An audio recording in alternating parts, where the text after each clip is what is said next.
चांदनी बिल्ली एक छोटी नरम और सफेद बिल्ली थी जिसकी आंखें रात के आसमान की तरह चमकदार थीं।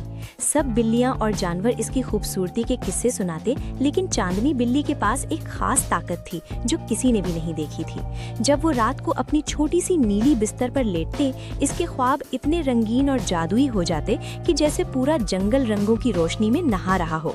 लेकिन एक रात जब चांदनी बिल्ली ने आंखें बंद की, इसने ख्वाब में एक अजीब आवाज सुनी।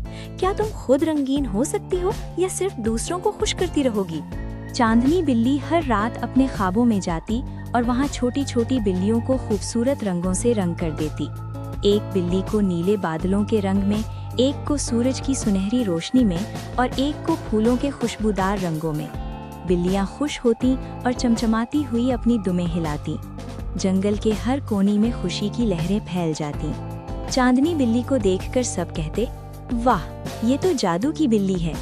लेकिन चांदनी बिल्ली कभी भी अपने आप को रंगीन नहीं कर सकती थी, हमेशा सफेद रहती।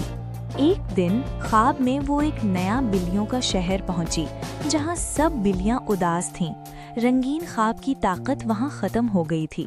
चांदनी बिल्ली ने सब बिल्लियों को खुश करने के लिए हर रंग इस्तेमाल किया, लेकिन जल्द ही उसे एहसास हुआ कि वो खुद बेरंग हो गई है। सफेद जिस्म पर कोई रंग नहीं बचा। उसने परेशान होकर आवाज बुलंद की, अब मैं कैसे खुशी बांटूंगी जब खुद उदास हूँ? बिल्ली के दिल में एक छोटा सा खौफ पैदा हुआ।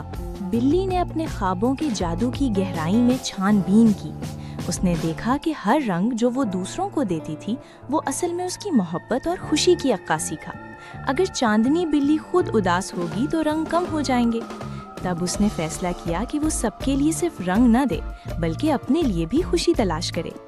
चांदनी बिल्ली ने सब बिल्लियों के साथ गाने गाए, खेल खेले और खुशी के छोटे छोटे लम्हे गुजारे। जैसे ही उसका दिल दोबारा खुशी से भर गया, उसके जिस्म पर रंग वापस आ गए। चांदनी बिल्ली ने सीखा कि खुशी बांटना अहम है, लेकिन खुद को खुश रखना भी जरूरी है। अब वो ना सिर्फ ख्वाबों में सबको रंगीन कर सकती थी, बल्कि अपनी जिंदगी भी रोशन और रंगीन थी। सब बिल्लियां और जंगल के जानवर उसकी ताकत और मोहब्बत की कहानी सुनाते, और चांदनी बिल्ली रात के आसमान की तरह चमकती रही। और हर रात जब वो सोई, उसके ख्वाब दोबारा रंगों से भर गए। लेकिन इस बार वो जानती थी कि सबसे खूबसूरत रंग वही है जो दिल की खुशी से पैदा होता है।